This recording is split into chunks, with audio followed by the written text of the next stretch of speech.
जी नमस्कार, आप देख रहे हैं एचपी न्यूज़ उत्तर प्रदेश, गांव की हर खबर आप तक। और मैं हूं सूर्य प्रकाश सिंह। और इस समय जो है हम यूरोपियन कॉलोनी में जो स्थित जो चर्च है उस चर्च के ज़ीरो ग्राउंड पर हैं। हालांकि आज जो है हम आपको बता दें कि आज 24 दिसंबर है। 24 दिसंबर जो है अपने आप में बहुत ख़ास दिन तो नहीं होता है। ख़ास दिन जो होता है वो 25 दिसंबर होता है। 25 दिसंबर को जो है आप बड़ा दिन के रूप में भी जानते हैं। इस दिन जो है प्रभु यीशु का जो जन्मोत्सव होता है, जो ईसाई समुदाय के जो लोग हैं बड़े धूमधाम से बड़े मन से उसको मनाते हैं। आज 24 दिसंबर है। 24 दिसंबर को जो है हम यूरोपियन कॉलोनी में जो चर्च है उसके ज़ीरो ग्राउंड पर आए हैं, यहाँ की तैयारी का जायज़ा लेने के लिए कि यहाँ पर तैयारी क्या है और किस तरीके से है। तो आइए हम जो है इस चर्च के जो पादरी हैं, जो पुरोहित हैं विपिन सीजे जी, उनसे हम लोग मिलते हैं और बातचीत करते हैं कि यहाँ का जो इस बार की जो तैयारी है वो किस प्रकार की है और कैसी चल रही है। तो आइए हम लोग बात करते हैं। सर नमस्कार, कैसे हैं आप सर? आप हाँ ठीक हूँ, आप लोग कैसे हैं? ठीक है सर, ये पूछ रहे हैं कि इस बार जो है तैयारी आपकी पूरी हो गई है 25 दिसंबर के लिए कि अभी बाकी है? 25 दिसंबर के लिए पूरी तैयारियां हो चुकी हैं। विशेष करके चरनी का पूरा डेकोरेशन सब हो चुका है और बालक यीशु की जहाँ पर हम लोग मूर्ति रखते हैं वो भी सही ढंग से डेकोरेशन किया है। वो सब तैयारियां जो है प्रार्थना के जो हैं वो सब तैयारियां हो चुकी हैं। सर, इस बार जो है कोरोना की बात अगर करते हैं तो कोविड-19 को ध्यान में रखते हुए इस बार सर हर साल की अपेक्षा इस साल क्या नहीं होगा? इस साल जैसे कि हर साल हम लोग ये चर्च और ये प्रांगण सभी दर्शनार्थियों के लिए खुला रखते थे रात को 12 बजे तक 1 बजे तक। लेकिन इस साल कोरोना को या महामारी को मद्देनज़र रखते हुए उसको इन view of this pandemic situation हम लोग जो डिसीजन किया है और यहाँ पर जो 3-4 घंटे के लिए सिर्फ 3-4 घंटे के लिए दोपहर से लेकर के शाम को 5 बजे 5:30 बजे तक ये गेट खुला रहेगा दर्शनार्थियों के लिए। उसके बाद किसी को भी अलाउड नहीं होगा। 5 सर, ये पूछना चाहेंगे कि इस बार यहाँ पर जो भीड़ होगी कोविड-19 को ध्यान में रखते हुए उस भीड़ को रोकने के लिए या फिर जो है कोविड-19 से सुरक्षा के लिए कुछ संदेश वगैरह? जी, यहाँ के जो सुरक्षा के लिए हमने डीएम सर से मिले हैं कल और डीएम सर ने कहा है कि पूरी सुरक्षा वो हमारे लिए प्रॉमिस किया है। और इसके बाद जो है कि सुरक्षा बल भी यहाँ पर मौजूद रहेगी। फिर जो भी व्यक्ति आएंगे यहाँ पर हम चाहते हैं कि मास्क पहन करके यहाँ पर प्रवेश करें और हैंड सैनिटाइज करने के लिए हमारे इंचार्जेस वहाँ पर वॉलंटियर्स वहाँ पर गेट पर रहेगा और जो फीवर चेक करने के लिए भी उसकी भी व्यवस्था हम लोग करके ही फिर इसके अंदर आने के लिए अनुमति होगी। सर, कितनी भीड़ आपके यहाँ जो है, हालांकि सुनते हैं कि बड़ा जो है पॉपुलर ये चर्च है आपके मुगलसराय यूरोपियन कॉलोनी का, तो क्या ये कितना भीड़ जो है 25 दिसंबर को हो जाती है इतना पर? जो 25 दिसंबर को करीब 1 लाख तक की जैसे हर साल होती हैं, लेकिन इस साल उतनी भीड़ मुझे नहीं लगता है कि आएंगे क्योंकि यहाँ पर मेला का सिचुएशन तो नहीं है। हम जहाँ जहाँ हमको मौका मिला या पत्र में या अखबार में मैंने बोला है कि यहाँ पर कोई भी मेला जैसा माहौल नहीं होगा क्योंकि कोरोना का आगे हम लोगों को आगे बढ़ाना तो नहीं है, इसलिए उसको मद्देनज़र रखते हुए भीड़ को कम कर दिए हैं। कोई भी मेला जैसा सिचुएशन नहीं रहेगा और सामाजिक तौर पर आम लोगों के लिए कोई भी प्रार्थना सभा या कोई भी चीज़ 25 तारीख को यहाँ पर मेरे तरफ से या चर्च की तरफ से कंडक्ट नहीं किया जाएगा, ताकि लोग अपने अपने जगह में आकर के जैसे लोगों जिसको आना है वो लोग आएंगे और दर्शन करके 5 बजे तक इस प्रांगण से प्रार्थना करके निकलेंगे। धन्यवाद सर। सर, ये जानना चाहेंगे कि ये जो आपने ये अभी जो ऐसे हट बनाया है, इस हट को क्या बोलते हैं? इसको बोलते हैं चरनी मतलब इन इंग्लिश बोलते हैं हम लोग क्रिब। जैसे बालक यीशु का जन्म हम लोग बोलते हैं गौशाले में उनका जन्म हुआ था, इसी तरह तो इसी कारण से गौशाला को दर्शाते हुए हम लोग गौशाला को पूरा के पूरा बनाया है। जैसे पशु पक्षी सब कुछ इसके अंदर है, गडेरिया है और ये सब हम लोग सोच समझ करके इसको लगाया ताकि लोगों को एक फील हो कि ईश्वर का पुत्र यीशु का जन्म गौशाला में हुआ। अगर आप पुराणों में भी देखेंगे तो श्री कृष्ण भगवान का भी जन्म कहाँ पर हुआ था? जेल में हुआ था। तो इसी तरह जो ईश्वर से आया हुआ व्यक्ति का जन्म गौशाला में हुआ है।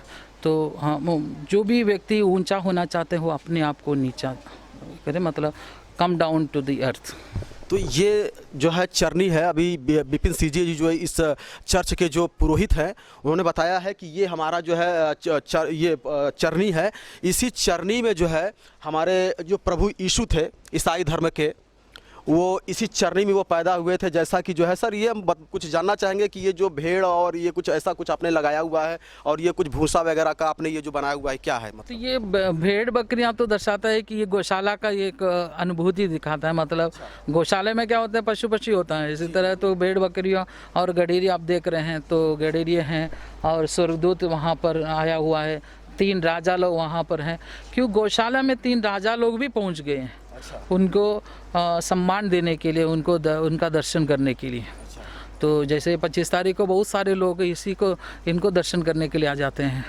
चाहे ये वही चरनी है जिसमें जो है दर्शाया गया है, एक नकली तौर पे जो है उसको दर्शाया गया है और बताया गया है कि इस तरीके का जो है यहाँ पर भेड़ बकरियाँ जो है दिखाया गया है कि पिछले समय में जब प्रभु यीशु जब पैदा हुए थे तो ऐसे ही जो है गौशाला में पैदा हुए थे। उस समय जो कुछ भेड़ बकरियाँ और जो जानवर थे उनके इर्द गिर्द में मौजूद थे जो है, और वो भी खुद भी एक सहानुभूति जो है वो पैदा कर रहे थे। सर, ये यहाँ पर जो है ये लोग जो किनारे किनारे जो लोग खड़े हुए हैं, ये लोग जो है क्या होंगे? जी, यहाँ पर जो खड़े हैं ये जो गडेरिया है, और वहाँ पर 3 राजा लोग आप देखेंगे, 1 2 3 राजा लोग वहाँ पर हैं। अच्छा। वो तो राजा लोगों को संदेश मिला था। अच्छा। कि पहले से ही उनको मालूम था, ये लोग विदुषी लोग थे। अच्छा। विदुषी लोग मतलब जो पढ़ाई करते थे स्टार के बारे में, सो वो लोग खुद विदुषी लोग भी थे, राजा लोग भी थे, और उनको पहले ही संदेश था कि ईश्वर का पुत्र जन्म होगा।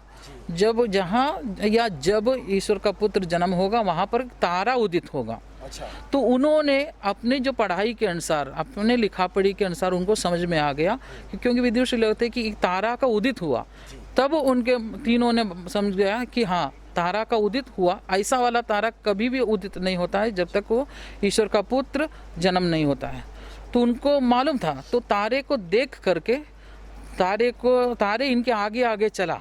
अच्छा, तारा आगे चला। जी, तारे आगे आगे चला और तारा आकर के इस जो गौशाला के ऊपर ठहर गया। अच्छा। तब इनको मालूम हुआ कि भाई यहीं पर इनका जन्म हुआ है और यही बच्चा जो जन्म लेने वाला है इस चरनी में वही ईश्वर का पुत्र है। वही जी, तब ये लोग आकर के सोना चांदी और गंधरस इनको समर्पित करते हैं। सर, एक चीज़ आपसे जानना चाहेंगे और अपने दर्शकों को भी हम आपके माध्यम से जो है बताना चाहेंगे, जानकारी देना चाहेंगे कि ये जो क्रिसमस में जो है एक क्रिसमस ट्री होता है, उसको बड़े शौक से जो ईसाई समुदाय के जो लोग होते हैं या जो है उनको जो मानने वाले जो लोग होते हैं, इस पर्व को मनाने वाले जो लोग होते हैं, इस क्रिसमस ट्री को डेकोरेट करते हैं इस दिन जो है, ख़ास तौर से जो है इसको धोते होते हैं। ऐसा क्या मतलब, उसके पीछे क्या रीज़न, ऐसा कुछ? देखिए, क्रिसमस ट्री ये तो एक तो हम अगर बोलेंगे तो ये तो फॉरेन कल्चर है। क्योंकि फॉरेन कल्चर में क्या होता था कि अभी बर्फ़ का समय है, जो बर्फ़ गिरता है कोई भी पेड़, जैसे हमारे सामने भी 3-4 जो क्रिसमस ट्री उग रहा है, आप देख रहे होंगे वहाँ पर उग रहा है। तो ऐसा ट्री बहुत सारे हैं जिसके ऊपर बर्फ़ सब पड़ने पर बहुत ही अच्छा दिखता था। लेकिन उन्होंने क्या किया है कि उन्होंने अपने घर के अंदर भी क्रिसमस ट्री का एक नमूना बना करके रख दिया और उसमें गिफ्ट लटका दिए। लटकाने के बाद आज के दिन चाहे कोई भी व्यक्ति आएंगे, भैया आप गिफ्ट ले लीजिए, आप जाकर के उसमें से तोड़ लीजिए। अच्छा, अपने से आप जाकर के उसमें से तोड़ सकता है। अच्छा। तो चाहे आप लकी है तो अच्छा गिफ्ट मिल जाएगा। अच्छा। लेकिन लेकिन यहाँ पर हम लोग ऐसा गिफ्ट वाला नहीं रखा है, क्योंकि हजारों लोग आते हैं तो कितने लोगों का पूरा ट्री उठा करके जाएंगे, तो इसलिए हम लोग नहीं रखे। अच्छा। सर, एक प्रश्न और ही पूछना चाहेंगे कि छोटे बच्चों में एक जो है प्रचलित है सेंटा क्लॉज की, किताबों में जो है कहानियों में सेंटा क्लॉज की बात आती है, कोई दाढ़ी लगाया हुआ कोई व्यक्ति होता है और पीछे एक बोरी लिया रहता है और उसके साथ कुछ खिलौने वगैरह या कुछ गिफ्ट्स वगैरह होते हैं। क्या है इसके पीछे क्या बात है? सांता क्लॉज क्रिसमस में जोड़ा गया है जी।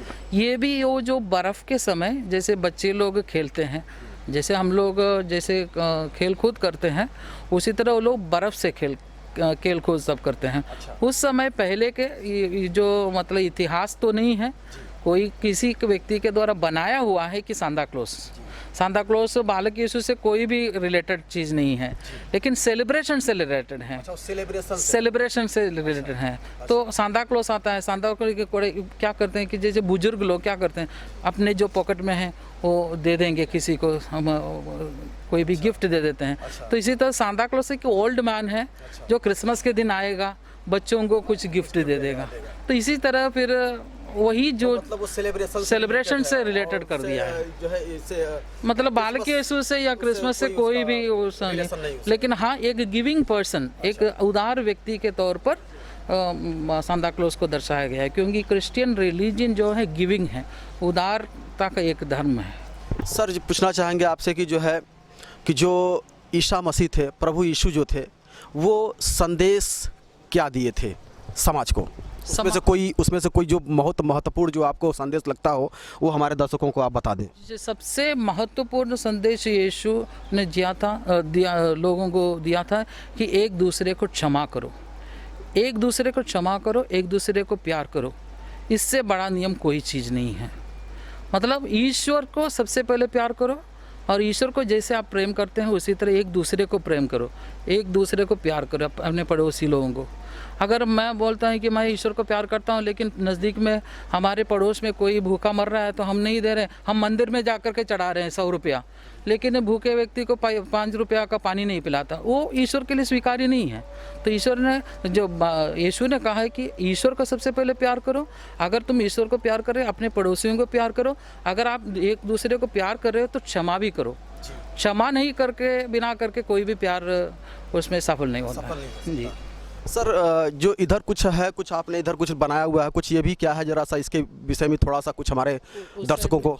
उस साइड जो है वो पालकी है, जहाँ वो उस वाला ना जी क्या पूछ रहे हैं जी, वहाँ पर जो बालक यीशु की जो मूर्ति है, हम लोग उस मूर्ति को उस पालकी के अंदर रखेंगे और डेकोरेशन करके, फूलों के द्वारा डेकोरेशन करते रहेंगे, करके आज पूरा करेंगे, ताकि दर्शक लोग जो लोग आएंगे दर्शन के लिए आएंगे तो वे लोग जाकर के वहाँ पर दर्शन कर सकें।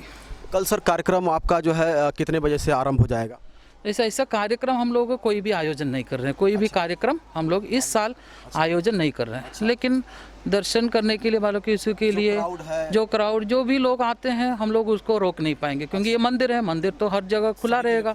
उसी तरह ये मंदिर भी खुला रहेगा, जिसको आना चाहते वो लोग आएंगे। लेकिन कोई भी कार्यक्रम उन लोगों के लिए आयोजन नहीं कर रहे हैं, लेकिन आना है तो आ सकते हैं, कोई दिक्कत नहीं।